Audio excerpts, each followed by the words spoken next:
All right. Well, we have a good crowd, so I wonder if yeah, we should probably get started.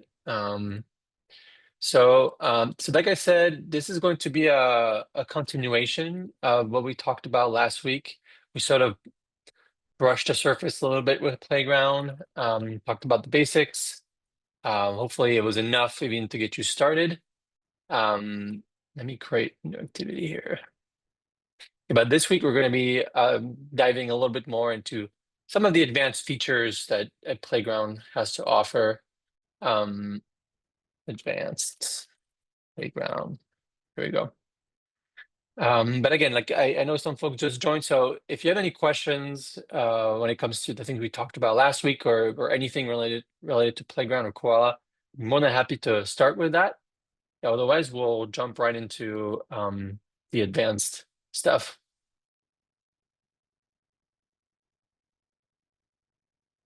All right, let me share my screen. There you go.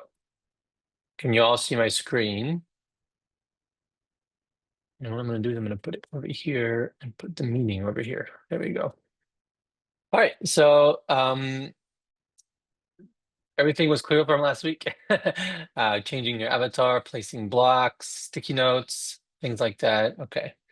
And also we talked about, I think we just brushed upon placing objects. So in the home and decor category, gems. Okay. All right, so today we're going to talk about, I think, at least three different things. We're going to talk about story tools and what is a story? What are the story tools? What does that mean? We're going to talk about companions. Briefly, it's not that important. I mean, it's important while not being extremely important. So I still want to talk about it without spending too much time on it. And we're going to talk about how to configure the playground. What can you configure about the playground? What can you change other than, of course, the blocks and placing things in them? How does that sound to everybody? Yep.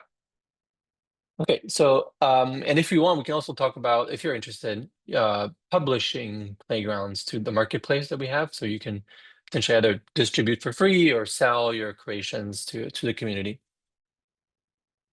All right, so let's talk about what we call story tools. So for a while, Playground was basically the way you know it right now, which is placing blocks, placing images, and things like that. And there wasn't a lot of it was hard to create puzzles or to create challenges for students to solve. I mean, it's doable, but it takes a lot of imagination, and it's not really like a first-class citizen system in Koala.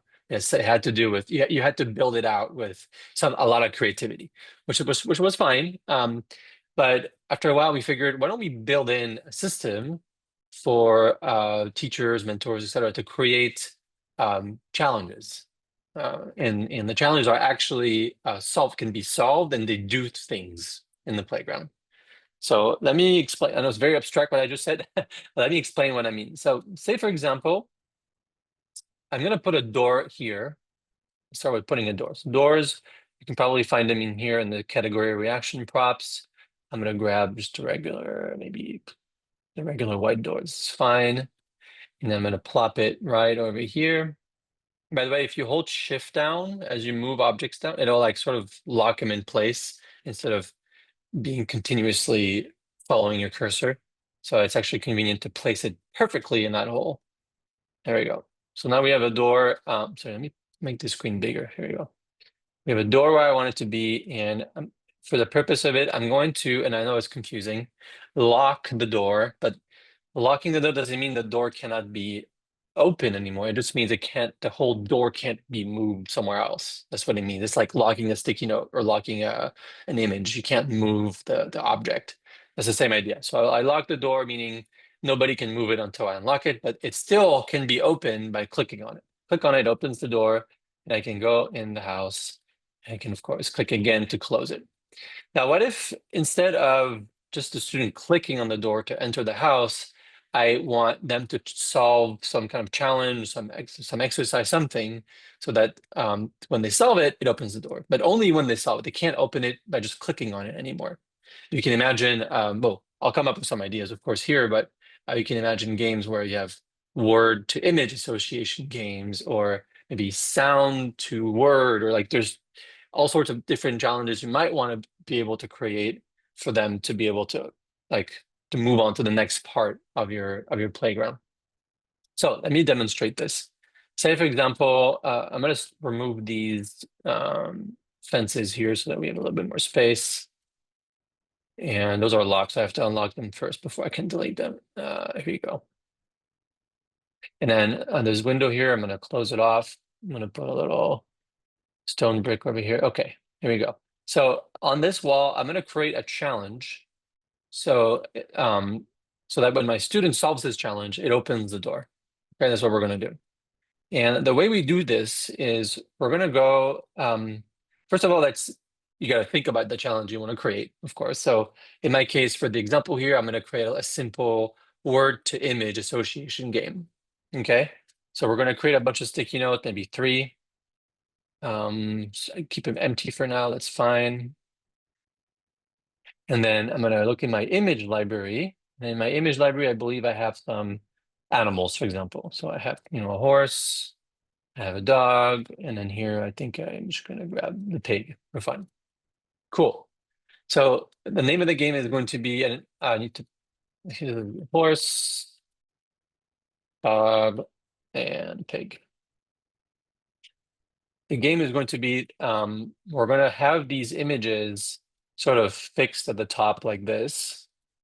And what we want is the student to label the images properly, right? Not like that, obviously.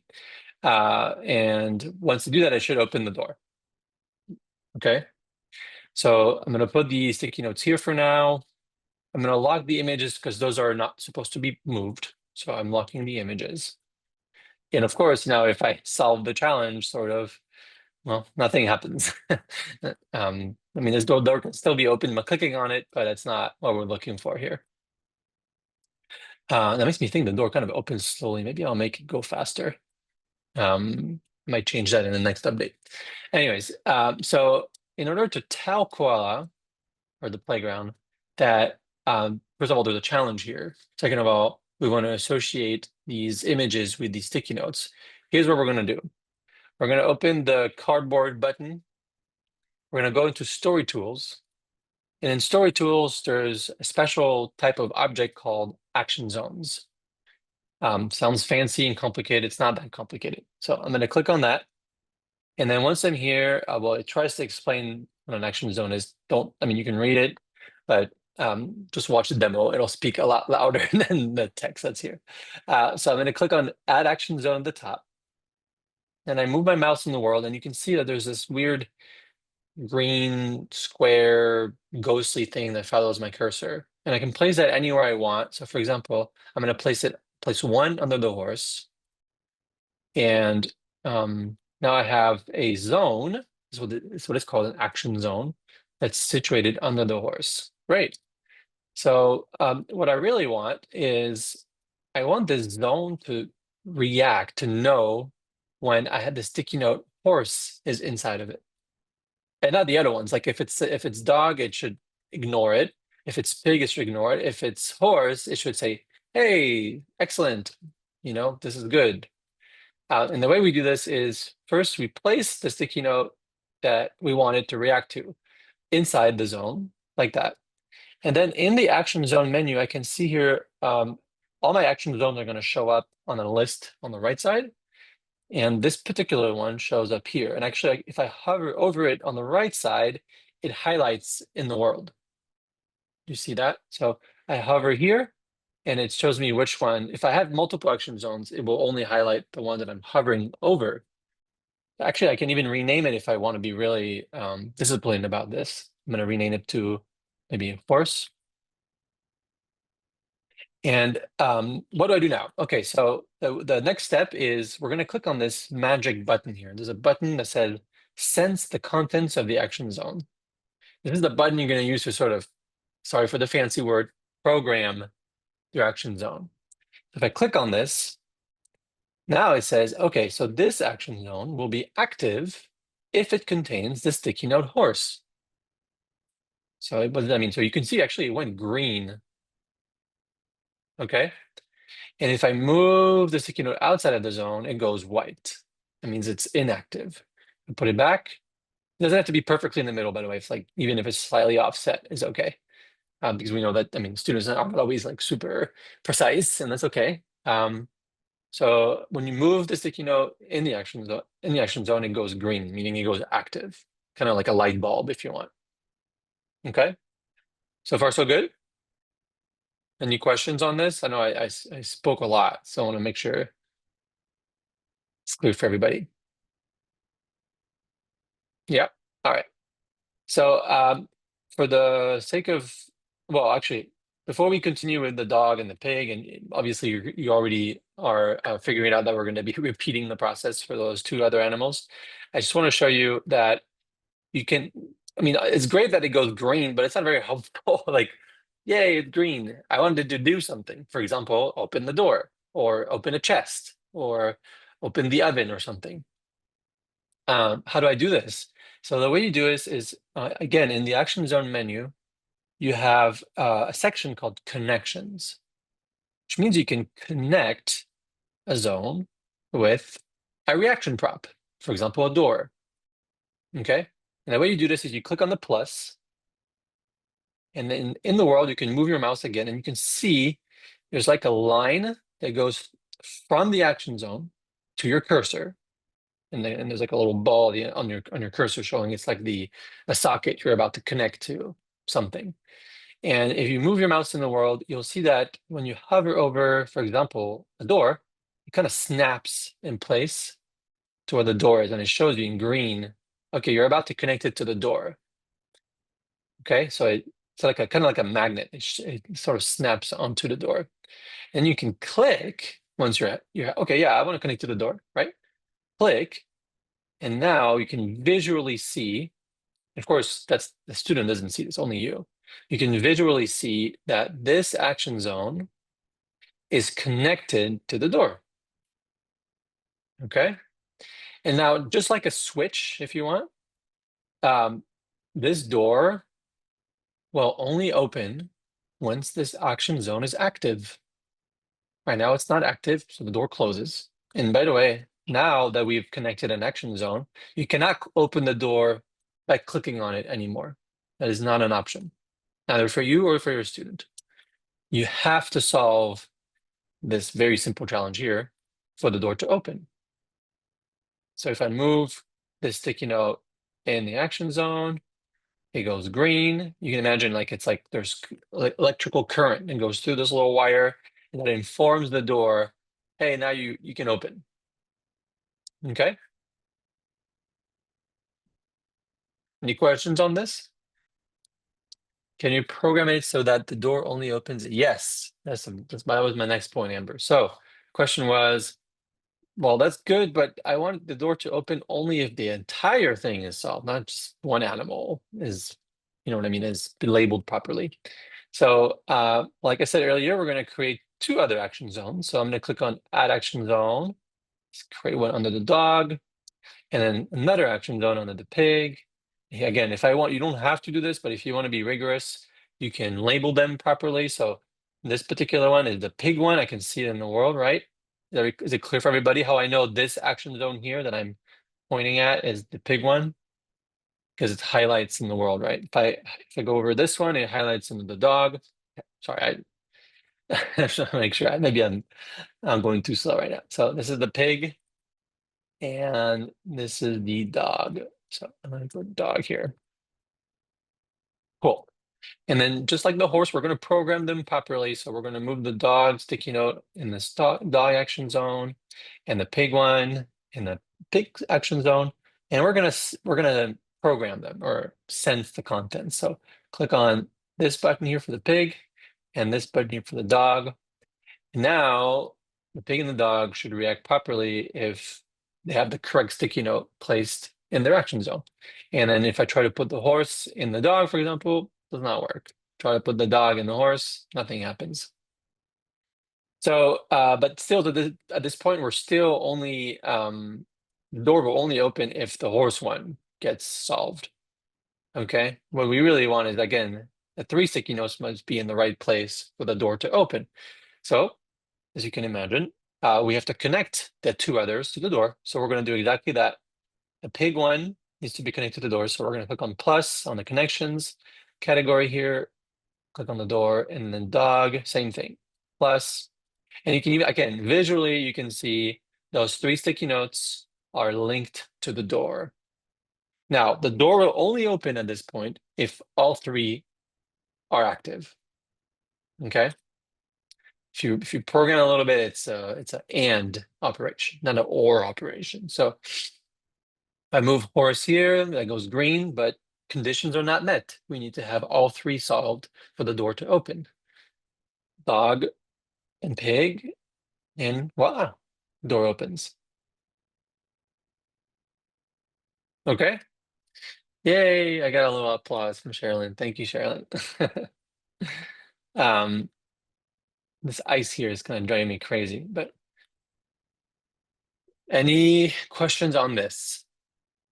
So this is like, again, surface level first exercise. And so in order to see what your students see, of course, if you close the menu of the action zones, you see the connections sort of disappear, right? This is what your student will see. You can, even to make it more challenging, maybe you can add more labels of other animals here that are not related to any of those 3. You can stack them up. So there's a little bit of an exercise of having to like go through the pile. I mean, there's a lot you can do just to make it a little bit more challenging here. Cool. So action zones are actually pretty flexible. There's a lot you can do with them. You can actually program them to react to having more than one thing inside the zone. So say, for example, I'm going to make it a little bit different here. Say, for example, I want, I'm going to pick the G, oh, this is an O, and this is a D.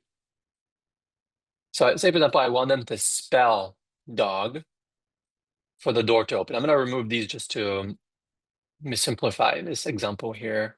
Maybe I'll remove the action zones as well for now. The pig one.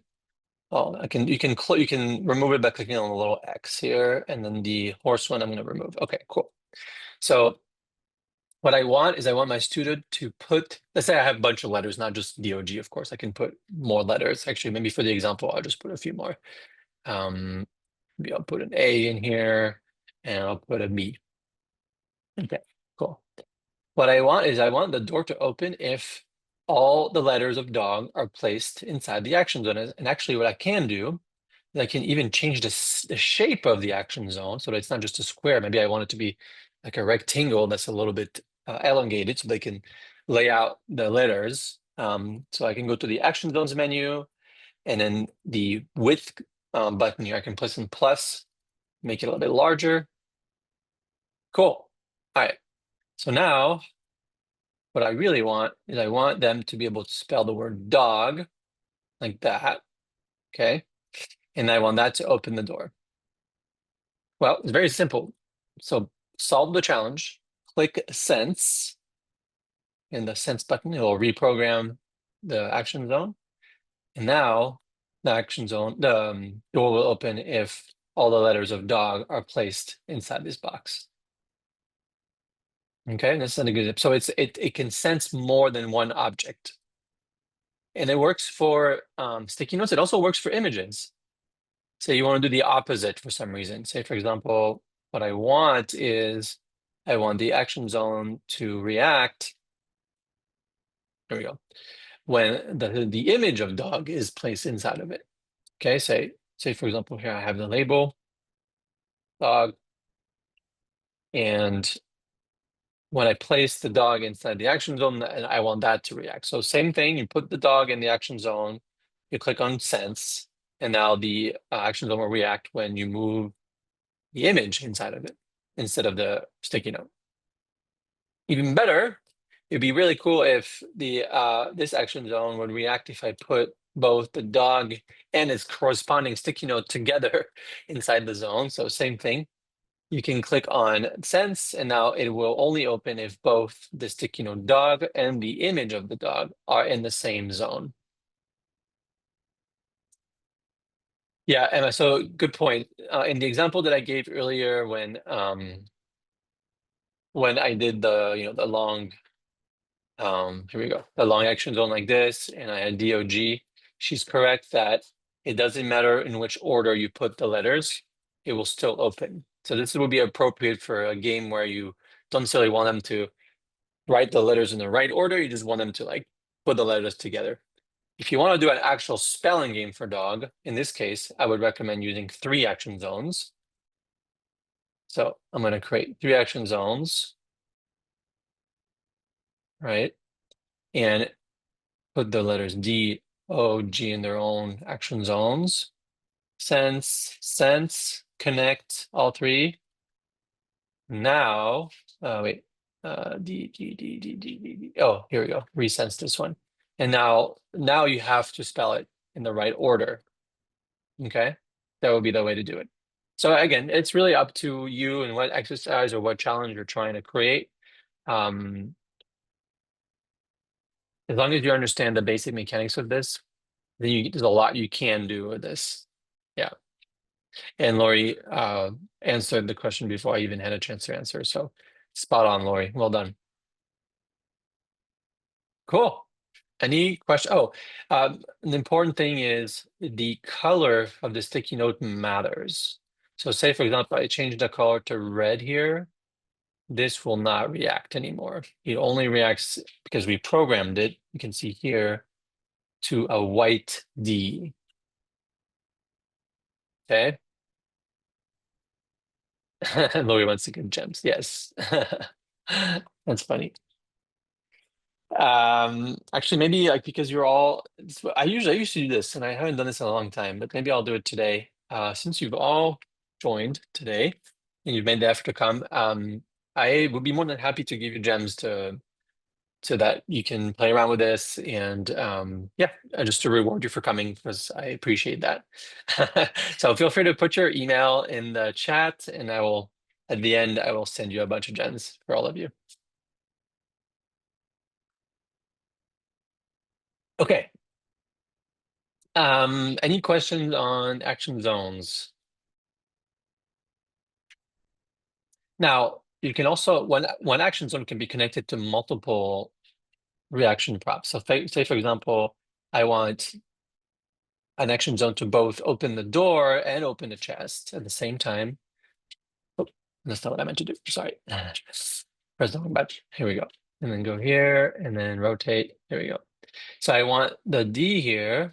Let me go back to action zones to trigger maybe like 1/3 of the door. That's fine. But I wanted to also open the chest. I can connect the D action zone to the chest. So now when I move the D in the action zone, it opened the chest. Of course, it doesn't open the door because the others need to be in the right spot too. But here we go. Cool.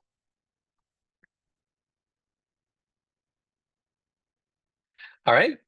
I mean, that's about it for action zones. You can always, if you've placed one, you can move it somewhere else by clicking the move button.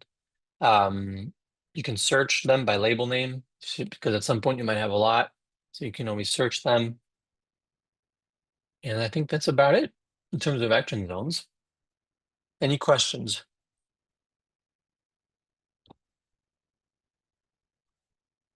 You should go through the reaction props because we have a bunch of cool ones. Like we have a drawbridge. We have a secret bookcase. That's always like a cool surprise for kids. I don't know if you ever tried this one out before, but let me show you how it works. So I'm going to place it here maybe.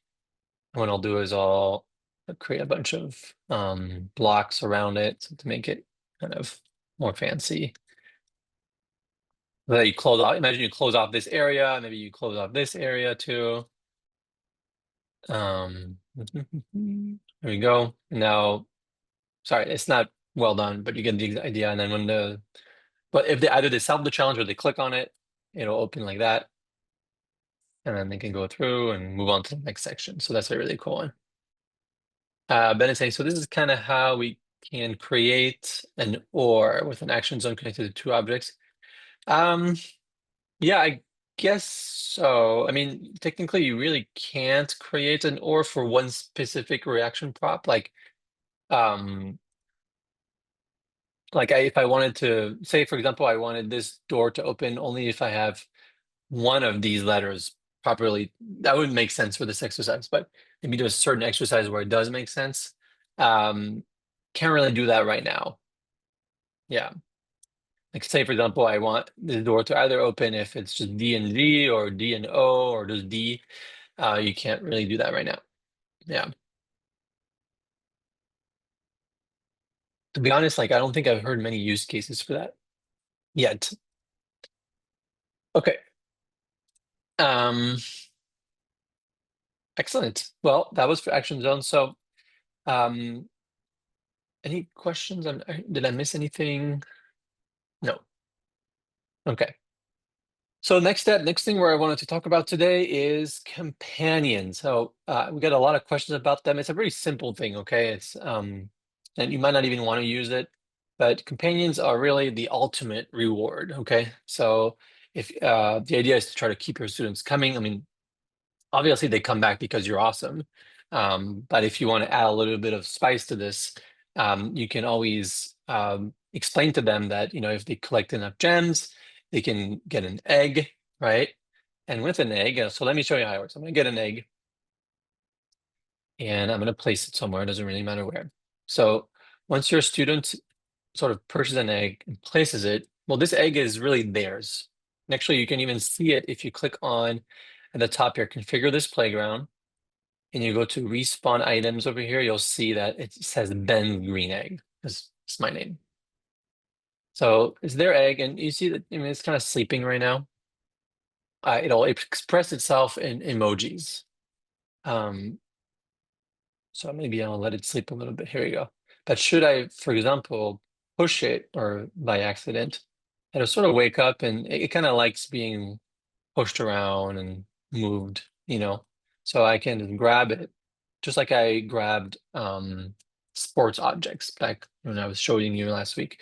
And it really enjoys being with its owner. You can see it's like emitting these little hearts. And then I can throw it. So if I throw it, you know, just like you throw a basketball like I did last week, it really enjoys that, definitely, as you can see. But what's really cool about the egg is that after 7 days, it'll hatch.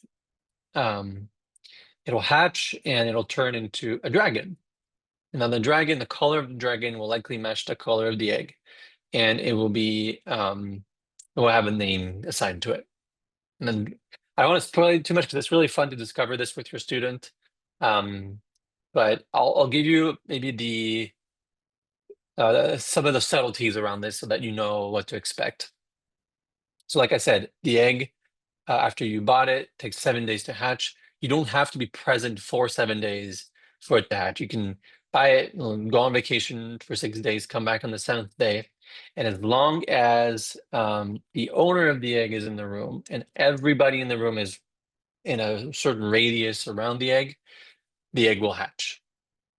Now, very important, you can only have, well, a student can buy multiple eggs if they want, but only one of them will hatch, the first one. We don't, it's mostly for performance reasons and other reasons. We only allow one dragon per student today. So once they have the egg and they have their dragon, I wouldn't recommend, it would be disappointing for them to buy another egg and expect it to hatch again because it will not. I just want to be clear.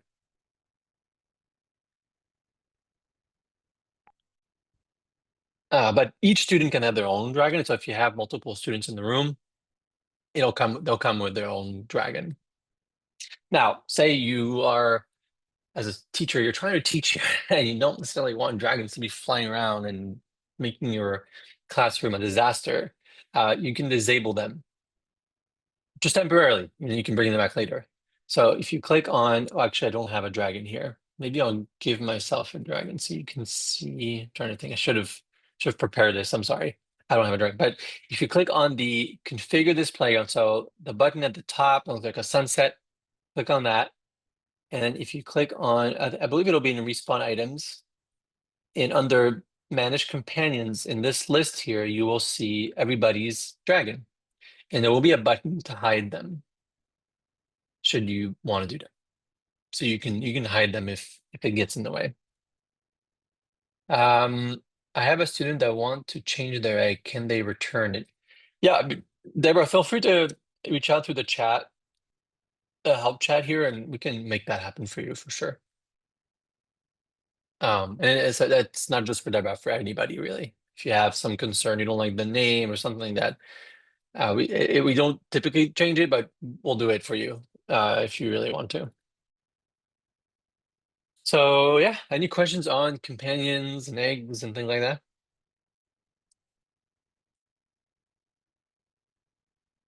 Okay, cool. So that was for companions. Before I get into the story stuff, I'm trying to make sure that I haven't forgotten anything important. Would the other options be to respawn the egg and wait a week? If you No, that will not work. If respawning just means, okay, let me show what respawning does. So say for example, I lost my egg somewhere. I'm gonna put it somewhere. I forgot that I put it here for some reason. I'm looking for it, and like my student is panicking because they can't find it. You can always respawn it, which means, so let me go into this menu again. No, sorry, in the configure playground menu, go to respawn items and then click respawn. If you click on that, it'll just bring the egg back to where we all start in the room. Uh-oh, wait, did it work? Or did I not click the button? Oh, I hadn't clicked. Oh yeah, here we go. It puts it on a little parachute, and then because we don't want to break it, obviously. So it makes his way all the way down and is back to where we started. So at least now you know where it is. The other thing you can do if you want is you can click return to owner. If you click on this, it disappears from the room, but it should go back into the inventory of the owner. So the student or yourself if you bought the egg. So now you can see that I have it in my menu here as like 1, meaning I can place it wherever I want. It's like back in my inventory. Okay. Um, cool. So that's for companions. Oh yeah. Next thing I want to show you is I started talking about it, but there's a lot more to it, which is the button at the top, configure this playground. So I can click on this, and you see we have tons of options actually here, not just respawn items. We have the ability to change the sky if we want to. So I can click on this, and I can change it's not just the sky, by the way, it's also the time of day. I can change it to night sky, for example. Now we sort of have a night scene. You can also change it to a sunset or sunrise, depending on your scenario. So that's also an option. And if you want to go wild, we have like a space sky that has like different planets that make no sense, but still fun though. So it's a little bit different. You can change the sky and the time of day through this button here. You can also change the water. So should you want the water to be, for example, a different color, I want it to be green, you can do that, or pink, you can do that. And you can make also the water level higher or lower. So if you want to flood this whole room, you just bring the level up by maybe like 1 block here. And then we have a room flooded with, this could be really spooky for Halloween if you make it like orange or something. It could be fun. Or you can really submerge yourself if you want, or bring it lower. You get the idea. I'm gonna bring it back to 0 blocks here. And so that's for water. Now there's another option, which is to change the starting location of your playground. So notice that if I leave my playground and go back into it, you see that the default here for this particular playground is parachuting my way down sort of from somewhere around here, right? But you can change that. So should I want, for example, people to start, let's say, yeah, I want them to start over here, okay? You click on the configure this playground button, you click on start location. And actually, when you have this menu open, it shows you where the current start location is right now. So you can see it's this circle up there. People, when they enter the classroom, or the playground, they start somewhere within this circle. Like we can change that.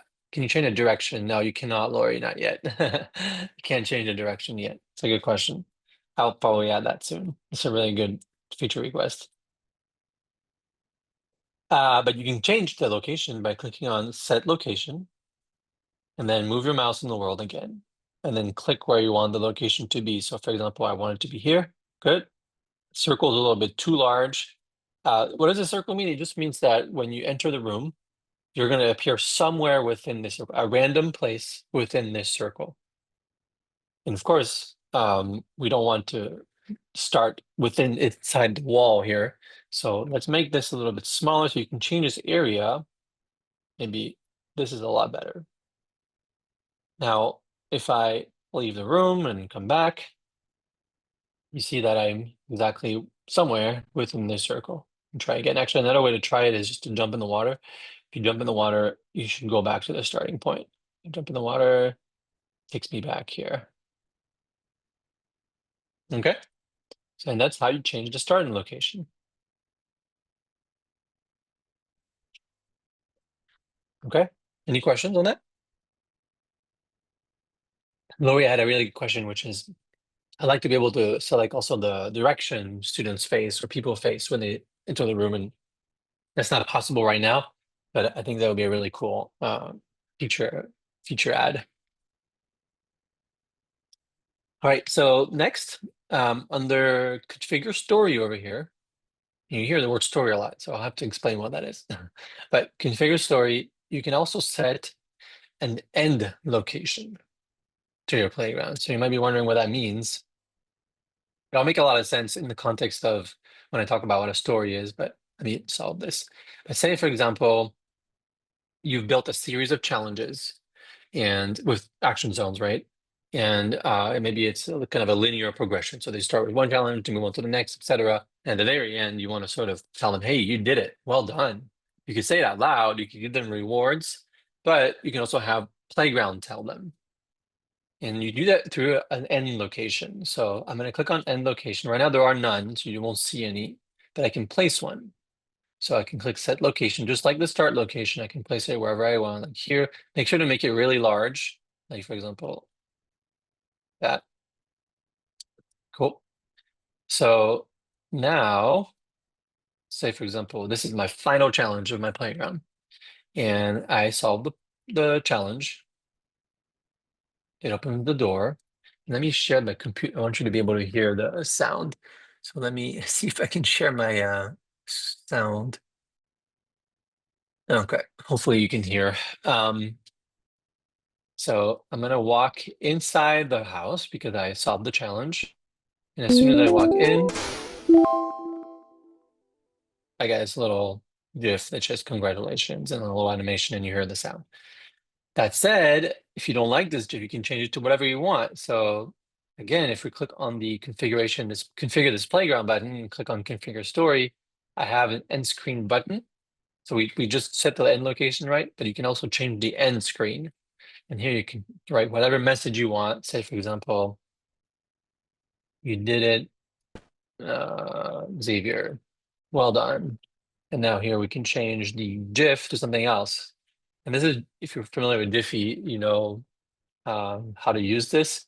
So I can put anything I want. Like, for example, this is a cool one, or I can look for anything I want. SpongeBob, if my student likes SpongeBob. There we go. I like that one. And then click done here. Make sure you click done. Click back. Now let's try this again. If I enter the house,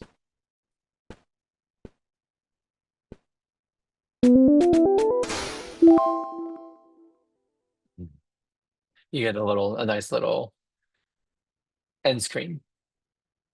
Okay, so you can do that. Any questions on the end screen and the end location?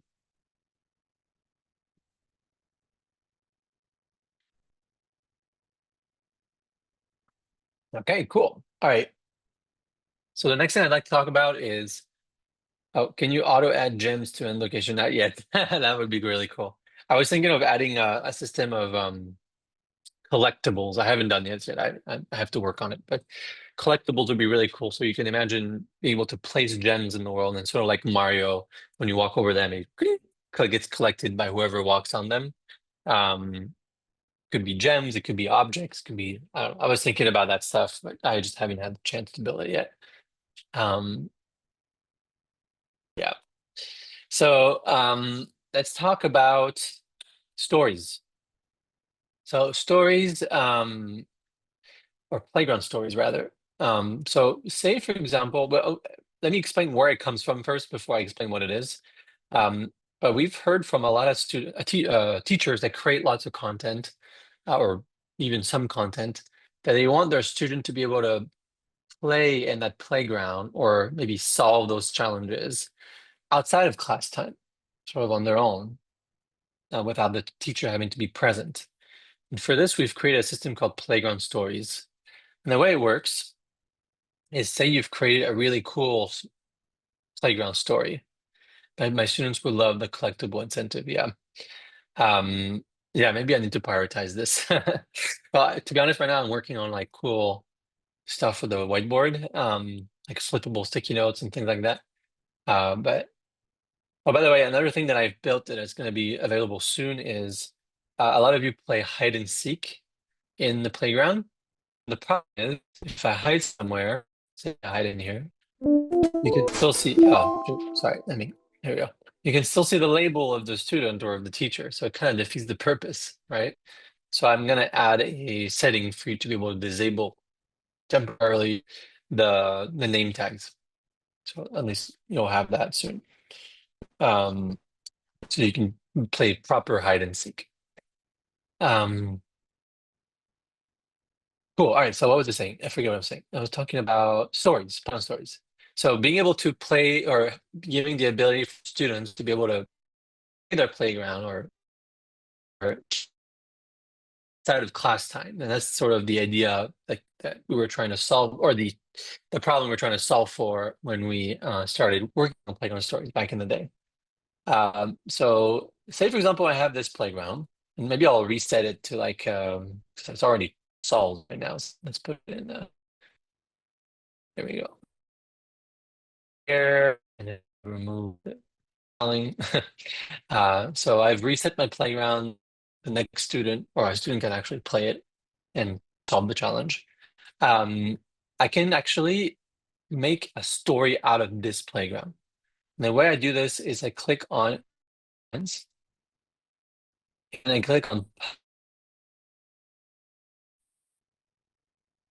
and here I have two options. I can either publish this activity on the marketplace for other teachers to even buy my content if some people want to make it for free, or I can publish this playground as a game for student independent work. Very long name for what we call a playground story, but maybe this name is a little bit more obvious or yeah, clear. So if I click on this, I then am presented with this menu or this form here where I can just fill out a few details. For example, what's my display name? And those will already pre-populated if you already typed them in the past. But I need to give a little title to my game. So famous dog challenge. And then I'll say, can you spell dog? If so, that's yourself.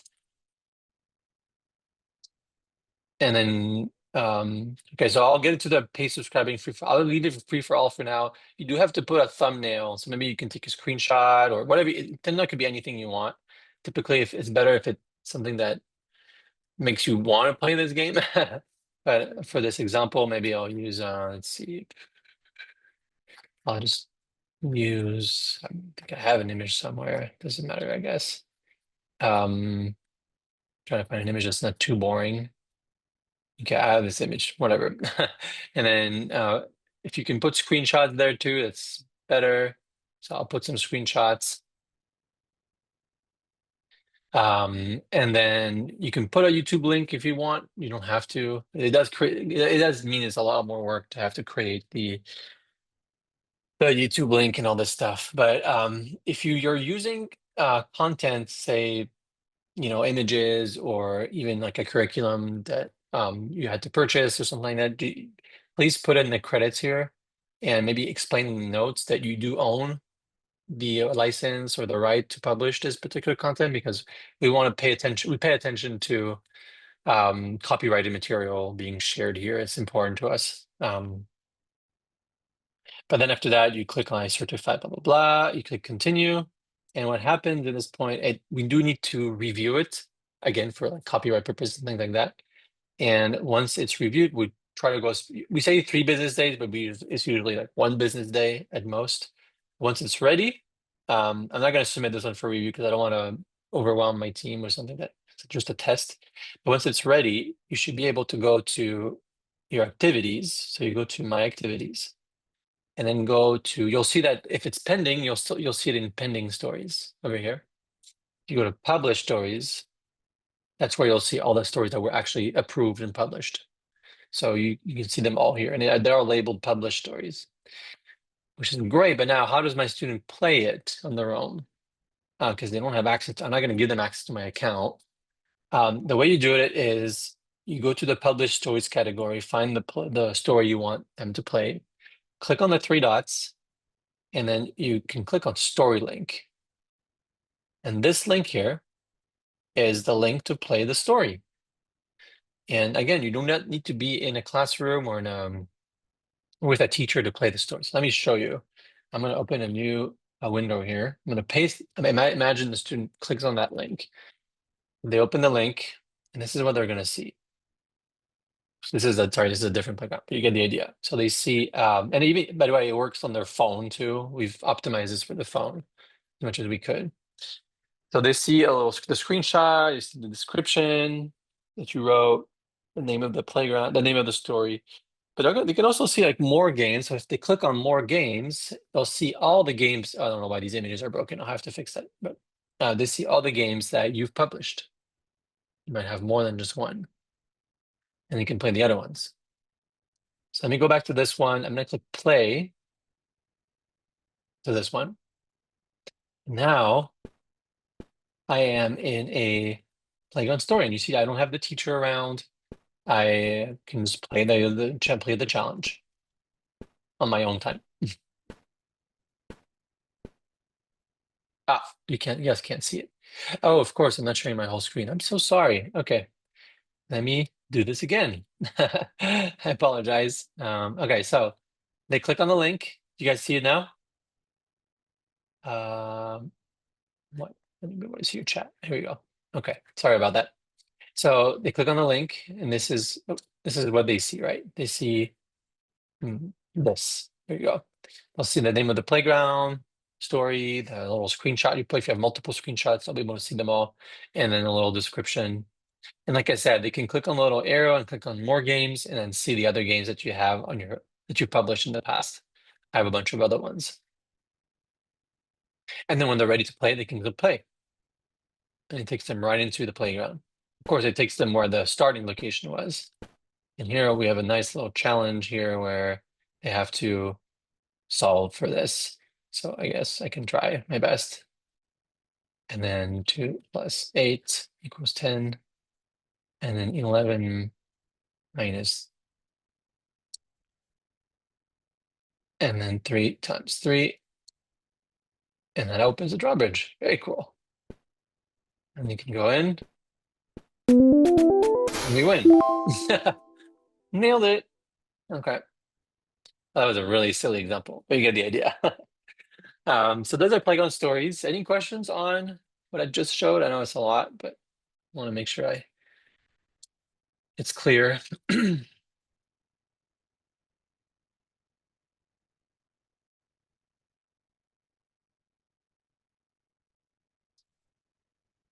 Clear. Okay.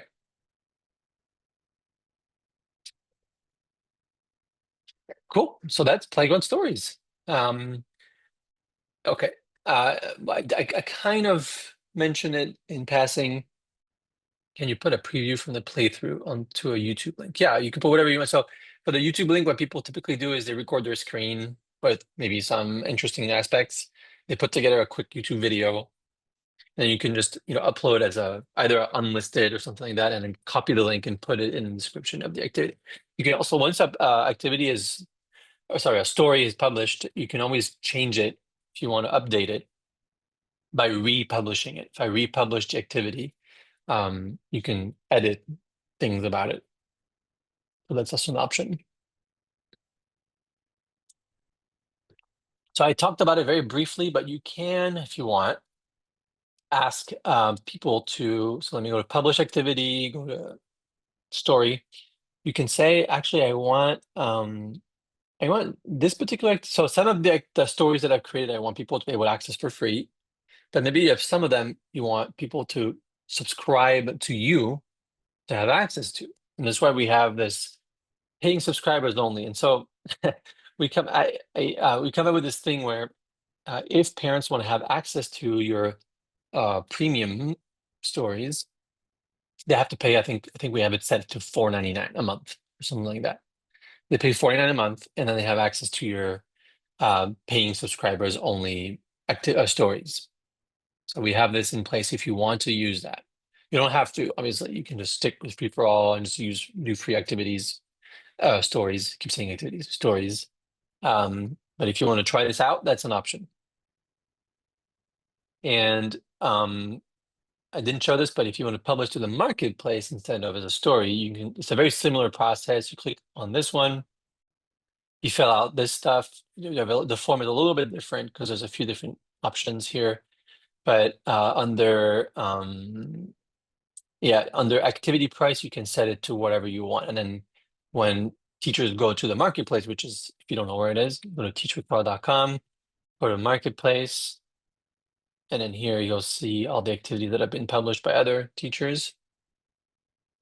They set their own, it could be free or it could be a certain amount. And then when people buy them, money gets transferred to the creator. So you could be part of this if you want. Lori, we don't have one planned next week, another training, but we will likely. I like to do these refreshes, these playground trainings, relatively often. So look out for, if you go to teachrecall.com, and at the very top, go to coffee chats. You'll see all the upcoming events over here. Okay. Cool. Yeah. And I think that's pretty much a wrap for today. I mean, I've covered everything I wanted to cover as far as I know, unless I forgot something. I usually always forget something. So, um, are we able to choose a subscription price? Not right now, Kristen. Right now it's set to $4.99. Cool. All right. So, I think I've collected all your emails. Let me actually make sure I've got them again. I'll copy them again. Here you go. I don't want to lose them. So I'll make sure to transfer you guys all the gems. And I really appreciate you coming out today and listening to me ramble for all this time. All right, sorry. I had them all, but I don't. Here we go. I put in my notes. Here you go. Cool. And yeah, I don't think I forgot anybody. And that's it. So I mean, we have a few more minutes. If you guys have questions, I'd be more than happy to answer them. Otherwise, we could call it a day. Learn a lot. Okay. Well, Libra. Excellent. All right. Bye, everybody. Hope you all have a good day.